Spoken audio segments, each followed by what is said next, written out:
You've tuned into I Work for Him, the voice of collaboration for the faith and work movement. We are your hosts, Jim and Martha Brangenberg, and our mission is to transform the workplace of every Christian into a mission field.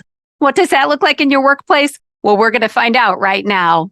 You know, it's common practice to spend almost a year preparing for a 1 week long short-term mission trip. We spend time preparing to raise money, pack the right clothing, learn the culture, and be prepared for our ministry work while we're there, wherever there is. It's amazing that we spend all that time to prepare for 1 week of our year. Yet for the other 51 weeks of the year, we spend little or no time preparing our hearts for our workplace mission field. Today, we are announcing that I Work for Him is going on a marketplace mission trip the first week in November.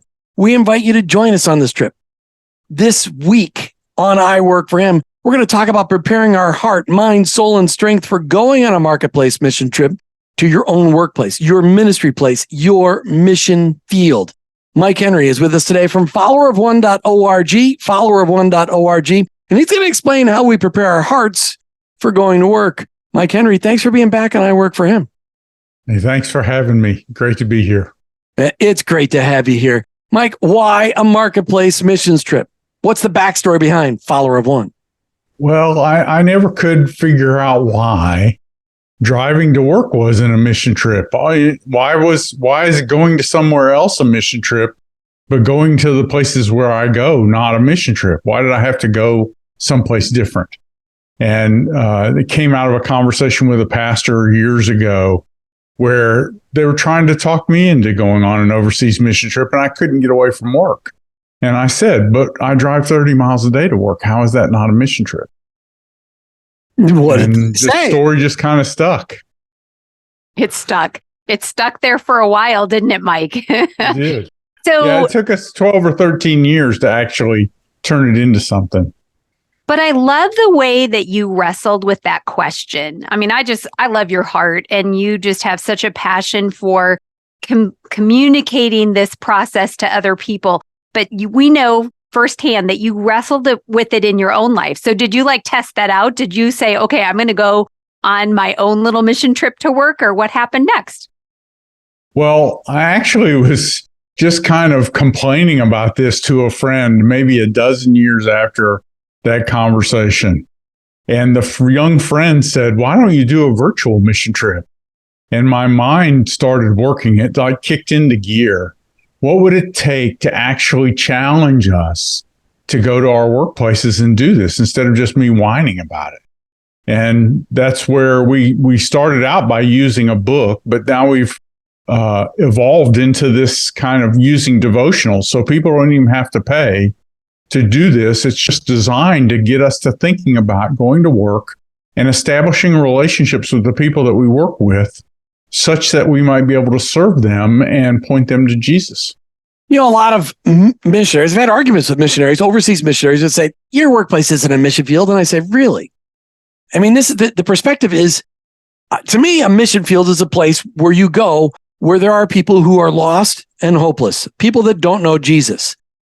Well, that describes every workplace that I've ever been in. There's always been people like that. But it's that mentality that you go with as well. And that's part of the paradigm shift of being able to say, I work for Him. You have to be able to recognize that your workplace really is a mission field, a place of ministry, and that you're called to that no matter what your calling may be, whether you're an insurance agent, a used car sales guy, a lineman, a manufacturer, whatever it may be. Mike, have you ever gone on a short-term missions trip overseas? Not overseas. I did some prison ministry back when I first became a Christian, but I've never gone overseas on a mission trip. Was that the time when you stole that car and there was a felony and you had to serve time in prison, or what? It was his own ministry. Was their own? You're No, terrible. they let me leave. They let me leave. Why do you think we spend so much time at church preparing to go overseas on a short-term mission trip, a 1 week trip, and almost zero time preparing for our workplace mission field? What do you think is the disconnect there? The need is great overseas. I don't want to make light of that need. Of course not. We don't want to make light of the people who are called to do that service. But I think what we've done is we've focused on the exception instead of the rule. And we tend to do that. I mean, if you look, what's on TV, it's the exception. It's not the rule. What do we talk about? What's on the news? It's always the exceptions and not the rule. Sending people to foreign countries so they can invest in people who don't speak the same language and who don't have the same advantages that we have. That's the exception. That's what we've been called to do. That's exceptional. However, day in and day out, the person that I work next to, they may even be a believer, but I can still minister to them by helping them. In Follower of One, we define ministry as helping people move one notch closer to Jesus. Then I don't even have to discriminate against the people that I work with who are believers or not believers. Whoever Jesus brings across my path is someone I can help move closer to him. You bring up such a good point. And this week on all of our Power Thoughts, which are heard across the country, and people can subscribe to our Power Thoughts on Apple Podcasts, wherever, each one of those Power Thoughts talks about that preparing for going our missions, our marketplace mission trip. I keep putting the S on there. Martha thinks that's terrible.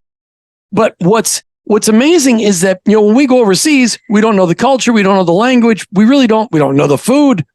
But when we go to work, we know the language, we know all the acronyms, we know the people, we know the language, and that part is already behind us. All we have to do is let our faith live out vibrantly in us and with intentionality. And that's really what the missions trip is all about, is helping prepare us. And we're going to go into more detail in a minute. Martha, you want to? Well, you use a really pivotal and important word, and that is preparing us. And there are so many things every day that we can do to prepare our hearts for the mission field that God has us in. And one of those ways is prayer. And I just want to highlight that we have at I Work for Him a prayer team. And that prayer team joins together to pray specifically for the work that I Work for Him is doing. But ultimately, that's for everyone, because we are an audio, we are a video impression that helps people to live out their faith and work every day. Right. And so I just want to invite people right now to join that prayer team, because it is a foundational part of preparing every day for what we are doing as individuals and as an organization. So listeners, you can just go to iworkforhim.com and find the prayer team and join it. And we would love for you to participate in that part of the preparation in our life. So Mike, let's fast forward just a little bit to now and where God has you. What does it mean for someone to go on a marketplace mission trip? Well, it's a 2-week commitment to be very intentional with your faith, asking Jesus to use you every day in the lives of the people that you work with. Realizing another difference to overseas mission trips is we have to maintain our relationships because we're coming back again tomorrow. Mm-hmm. And so we're doing this in a relationship context. It's not like we're flying in and we can do whatever and we're leaving in a week. We have to maintain our relationships. We have to still be valuable employees.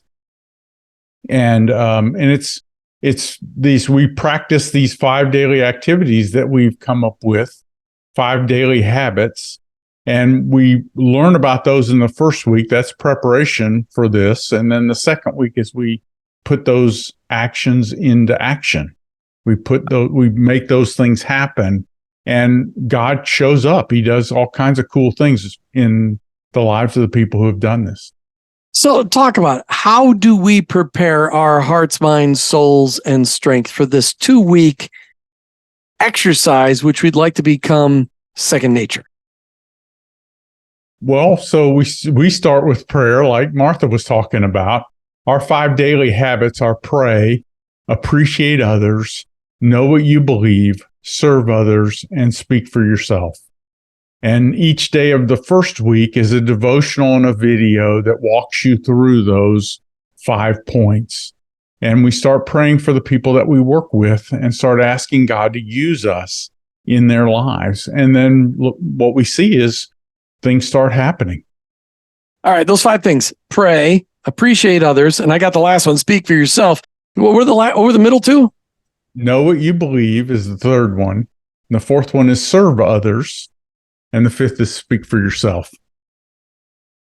So it's really this training ground Much like when you're training or preparing to go somewhere else to serve, it's that training ground of figuring out how to be ready every day for the mission field. And that's why this resonates, everybody. If you've listened to us for any amount of time, you know that we are passionate about where you go to work every day and that it matters. We hear organizations that talk about business as mission, and truly, we are business as mission every day. We are going in as a carpenter. We are going in as a accountant, whatever that job might be, and doing it as a missionary for Jesus Christ. And so we love that connection. And Mike, I would just love to hear, what is your favorite part about hosting a marketplace mission trip? Well, I love the stories that people tell. It's exciting especially when it starts to click for them. Because for many of us, this is a little awkward. I'm getting on a Zoom call with people I don't know, and I'm praying about my faith. And it's typically the Zoom check-in calls are in the evenings, and it's uncomfortable. But when someone actually gets that, they see God working in their workplace, or they see God changing them, they get excited. They jump on the next call and they can't wait to tell people about it. And those kinds of things are fun because you get to see people who realize, oh, Jesus is involved in the people that I work with. He's involved in their lives and he's using me. And it's exciting. I want to make sure everybody knows, stay tuned, because in just a little bit, Martha and I can tell you how to get involved in a marketplace mission trip that we're going to do in conjunction with Follower of One. I work for him, Follower One. We do a lot of collaboration out there in the marketplace. We wanted to do a trip where we invite our audience to join us with Mike on a marketplace mission trip. Mike, what's the hardest part of preparing for a marketplace mission trip? What do you hear people say, this is hard? Almost the most surprisingly difficult piece is the fact that our normal life just takes us out. The day in, day out of our busyness, our email, our pressures at work, our to-do list, it makes it really hard for us to be intentional about shoving more of our faith into what we do every day. It's like we've found this level of faith activeness that we do, and trying to increase that level is harder than most of us think, because the environment that we work in is generally not very conducive to being a person of faith. But I think that's because people think they make it more complicated than what it really needs to be. I mean, we can be a people of faith doing whatever we do as an insurance agent, or you sell cars, because we just need to recognize that Jesus inside of us is changing who we are. And as Jesus followers, everything about us is changing. And everyone around us should be benefiting from our faith as we wrestle it out, whether they believe in Jesus or not. And I think we make it too complicated. We think, well, I've got to know the gospel, and I got to have all the books of the Bible memorized, and I have to have lots of scripture memorized. No, you just need to be working out your faith and living it for real. And people they will learn from you. They will glean it from you. And then you'll have opportunities when you notice that they're struggling to actually feed into them. I love that. Mike, when I was messing around on your website the other day, I noticed you have a free download on your website that maps all of this out. What was that download called again? It was like a 6-week trip, or it had the 2 weeks. It had the 2 weeks. What can we get on your website just so we can see what this looks like? Well, there might be a PDF on there where you can get an outline of the marketplace mission trip, the 2-week version. The 6-week version of the mission trip is a new workbook that we started publishing just a few months ago. And so people can do this in an offline fashion over 6 weeks. It's a little more in-depth study of each of the daily habits. But, Jim, you're exactly correct. The first prayer we talk about is, here I am. It's like we talk about that being like punching in. Here I am, Jesus. What do you want me to do next? And after that, everything becomes Jesus's problem, and he puts us back to work, even if we've dropped the ball. And so that's one of the ways that we battle this overwhelm that attracts or that draws to some people where they feel like they just can't do this, or they're not equipped to do it in their workplace. So let's compare that just for a minute to taken a short-term mission trip overseas? Because a lot of people would say, this is just too hard. Why would I do it? Well, the whole thing is once you do it, once you make that commitment and you prepare and you practice it through the actual attending of it, your life is never the same. And then you see, wow, this is why people do it. This is why you have to have stick-to-itiveness, because it might seem scary. Satan might distract us, but at the same time, we then see on the other side of it, I want to do this again. And I know you've said over the years that there have been multiple people that have participated in more than one mission trip for that very reason, because we are people that need accountability. We are people that need to learn things over and over again, and experiencing them in community is the most powerful way we can do that. And so that's why we at I Work for Him have decided to host a trip and to do it with our community and anyone else who wants to join us, but to do it together, to have that synergy of, okay, I'm going to work alone. I'm not going with all of you to work tomorrow, but I know you're in agreement with me about what we're doing today, that we're going to work intentionally for Jesus in all that we do. So you can tell I'm a little excited, but I love seeing that analogy, that parallel. So, tell us more, Jim. Well, I think what's exciting is that November 5th, we're going to go on a joint marketplace mission trip between I Work for Him and Follower of One. We're going to join forces, and we'll probably even share between what Mike teaches on a marketplace missions trip and the I Work for Him Nation. And you'll see how God brought both of those together in a synergistic fashion when we didn't even know each other. But we need you to go out to marketplacemissiontrip.com, marketplacemissiontrip.com, and sign up for the November 5th trip. The automation will kick in from then. And that's the week we will start off with preparing our hearts. And then the week of November 12th, we will actually go on our trip. But we'll spend a couple of weeks getting to know each other. This is a chance for all of you out there listening to get to know Jim and Martha and Mike Henry too, because he's really the star of the show, because God's led him down this road. But we thought it'd be fun to kind of walk with all of you listening on a trip as we intentionally prepare for our faith to live out vibrantly in us as we go about our work. Marketplacemissiontrip.com. Sign up for the November 5th trip. So, Mike, you have over the last several years had hundreds, if not thousands of people that have gone on a Follower One marketplace mission trip. So who do you have with us today that's going to share a little bit about their experience? Well, we have Jane Dorman from White Oak Christian Church, and she's also with I can't remember the name of the ministry, the Boldly Conference. Polished Network. Yeah. Polished Network. Thank you. I drew a blank. I had one line and I blew it. Hey, Jane, how are you? I'm doing great, Mike. You're doing awesome. We got to help them out. Polishednetwork.com. Oh, man. No. It's polishednetwork.org. Polishednetwork.org. Yes. We're both in the doghouse, Mike. Wait, thanks for helping me out on that one. Jane, You're welcome. We're so grateful to have you here. And we do love Polished and their Boldly Conference. And we love Follower of One. Even if we screwed up all the websites, it's okay. Polishednetwork.org. It'll all be in the show notes. That's so right. just take that burden off of you, and everybody can look at it in the show notes. All right, Jane, what attracted you to go on a marketplace mission trip?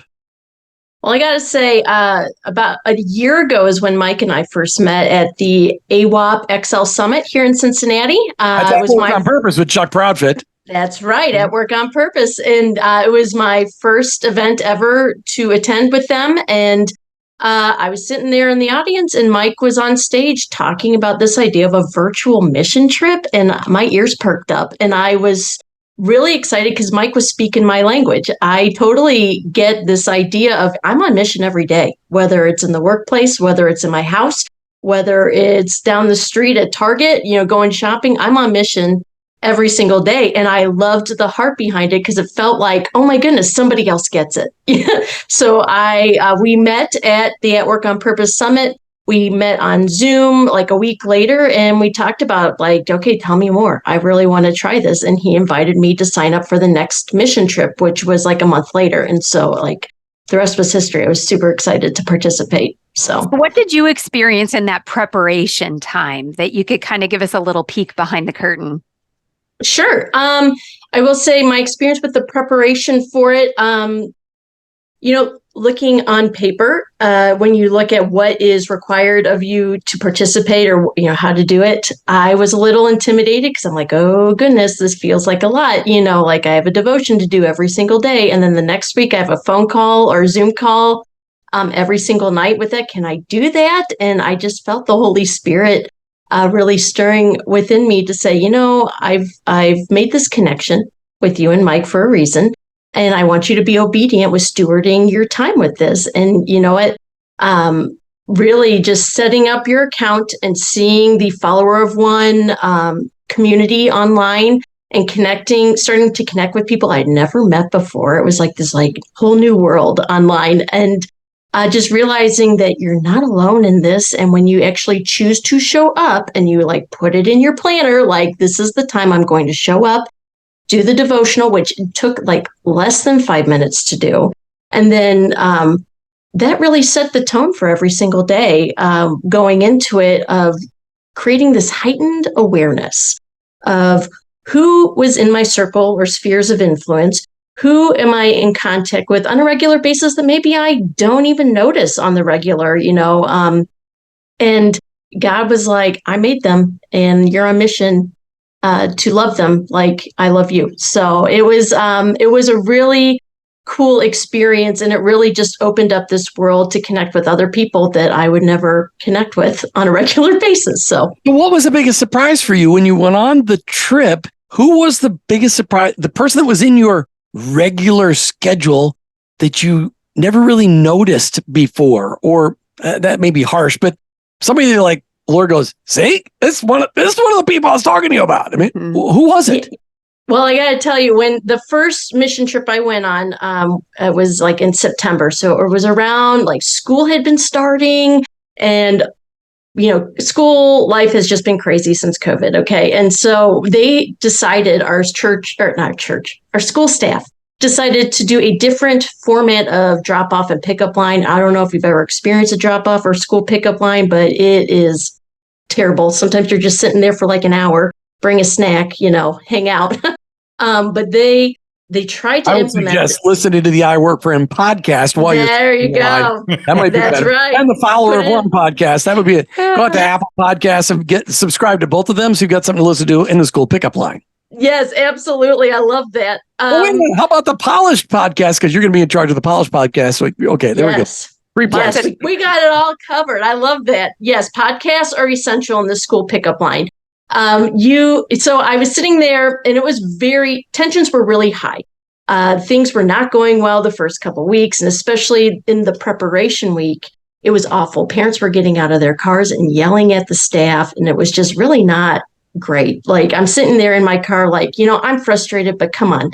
And I felt God say on one of the days, I want you to encourage one of the staff members when you get out of your car. And I was like, okay, that feels kind of weird, but I'll do it. And so when it came to be my time to get out of my car to greet my kids, the assistant principal was there, and we were making small talk. And I just remember turning to her and I said, I know things have been really crazy the last week and a half here, but I just want you to know I really appreciate how you care for our kids and how you are just trying. I know this is hard, but I just want you to know that I see you and I think you're doing a great job. So keep up the good work. And it was just the look on her face was oh my gosh, someone, it was that recognition, that appreciating others piece that I think really, if you're not intentional about it, can get overlooked so easily.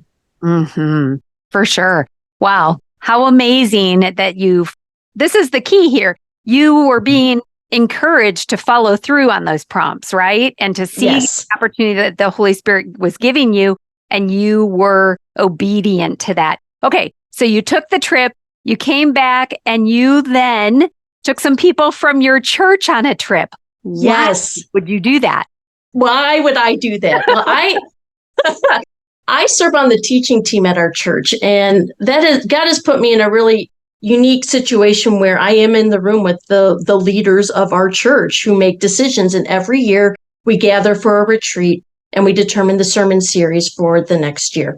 And during that time, we like to have equipping pieces for our people along with the themes that we're going to navigate. And our lead pastor shared his heart that he really wanted people to be observant and appreciating others. We use this term one another, other people. And how can we do that? And I said, guys, I just did this really cool experience, marketplace mission trip. I was really cool. It was virtual and it's accessible. It makes it accessible to everybody, because we really wanted to do the traditional mission trip, but those were limited in numbers for who could go. And, there's all sorts of obstacles that people can navigate to go on a traditional mission trip. But then I said, but this would be a really cool tool for us to use for our people. And so Nathan fell in love with the idea and said, let's get Mike on a call. And the rest is history. We just completed a couple weeks ago, our mission trip. So, all right. So I want to know how many people from your church went on the marketplace mission trip with you? We had about 9 people. Mm-hmm. Okay. So what was the one thing that you saw God do during that trip that just kind of blew your mind? Yes, you have to choose one. Yes, I know. I'm one. At the top of mind, the first thing that comes to mind, and I was yes, praise God, was these people. And I was friends with most of them that registered, and some were new to me. But these people who are leaders in our church realized for the first time, wow, my actions matter. How I act and love towards others matter. And I don't have to get on a soapbox in the middle of my workplace and have an altar call. It's no, how can one guy said, I wanted to flip the script because we had clients in town that usually treat us, and celebrate us and appreciate us. And I'm going to flip the script and I'm going to appreciate them, and just that intentionality and making time for people. And we had a woman who was a waitress at a local restaurant, and she shared how she recognized that some of the stressful parts of her day when the lunch rush came in, she was very mindful on how she approached people, and she, was very intentional with how she interacted with her coworkers, and she just saw God building connections in that way because her actions were speaking so much louder than her words could. So. Mm-hmm. So beautiful and so exciting to hear a group of people that you're intimately involved with or connected to through your church that now on a whole different level, and even the ability to help each other stay accountable to that mission. It's kind of I've been to the Dominican with a bunch of women, and every time you see those women, it's that's my connection point with them. The same is true of the Marketplace mission trip.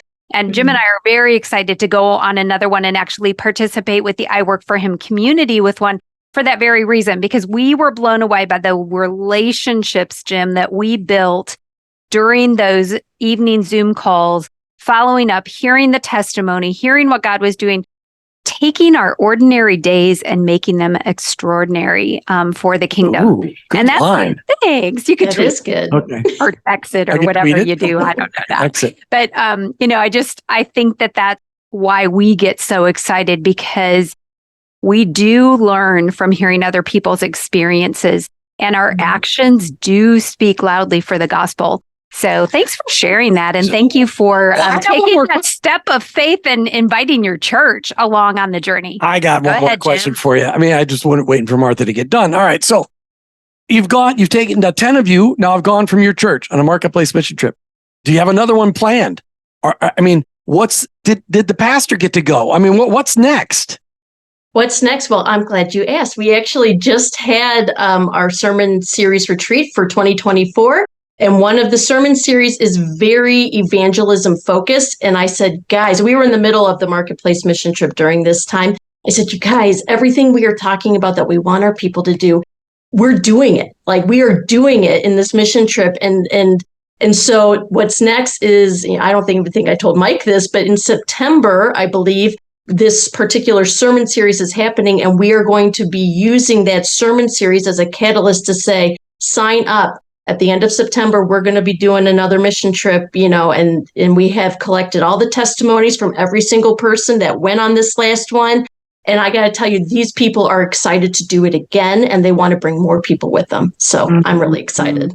Mike, it's got to be fun to hear that. I mean, you're sitting there nodding your head and smiling. And I know that this has been a journey, but one of your dreams is to have marketplace mission trips in churches around the country, because this is for the everyday worker. This is for the rank and file, people who don't see their workplace as a mission field, but to help them understand it and help shift that paradigm so that as believers, their faith can just vibrantly live out within them. So Mike, it's so much fun. And we're so excited to be partnering with you on our trip coming up on November 5th. Where can people go to get signed up, Mike, for our trip coming up in November 5th? Marketplacemissiontrip.com. It actually says request an invitation, and you'll get an email with a link that will take you right into our online community and into the special space that we have just for the mission trip. So you can get familiar with the resources and everything and get ready to go. Marketplacemissiontrip.com. And we will have that link in our show notes as well. And, you said another one of our favorite words, Mike, and that is resources. We love providing resources to our listeners. And this mission trip coming up is just one of those many examples. So listeners, if you are not yet connected to us, in order to stay connected to the many different resources that we provide through I Work for Him, remember to find us on your favorite social media platform, Facebook, Instagram, X. I feel that's I'm not used to that yet. So YouTube, Spotify, and we're now even on Rumble. So if you've been listening, you may not realize that we are on video format as well. So you're missing a lot of facial expressions, especially from Mike during our conversation. So you might want to go back and watch the video version. But just look for us on I Work for Him, and we'll have all those links in the show notes as well. Mike Henry with followerof1.org and marketplacemissiontrip.com. Thanks for being on I Work for Him today. Thank you. And Jane Dorman with polishednetwork.org. Thanks for being with us today. Sharing your story, sharing how your organization, how your own life and how your organization has been impacted and how your church has been impacted. Thanks, Jane, for being here today. Well, thank you so much for having me. You've been listening to I Work for Him with your hosts, Jim and Martha Brangenberg. We're Christ followers. Our workplace, it's our mission field, but ultimately, I work for Him. Did you know that God has a calling on your life? It's true. He's called you to bring Jesus to the world. For some, that may look like a pulpit or a foreign mission field, but for most of us, it looks like a construction site, a cubicle, a hospital, or a classroom. Wherever it is that you work, live, volunteer, and invest, that is your mission field. To learn more about integrating your faith into your work and retirement, check out our books, I Work for Him, She Works for Him, and I Retire for Him, by going to iworkforhim.com/bookstore. Thanks for listening to the I Work for Him podcast with your host, Jim and Martha Brangenberg. Please visit iworkforhim.com to learn more about connecting your faith and work, to join the I Work for Him Nation, or subscribe to our weekly blog. You can also follow us on social media at I Work for Him to stay up to date and meet our guests. If today's message spoke to you, please subscribe, rate, and review the show on your favorite podcast platform. Your review will launch more workplace missionaries across America. That's at I Work for Him and online at iworkforhim.com. I work, the number 4, him.com.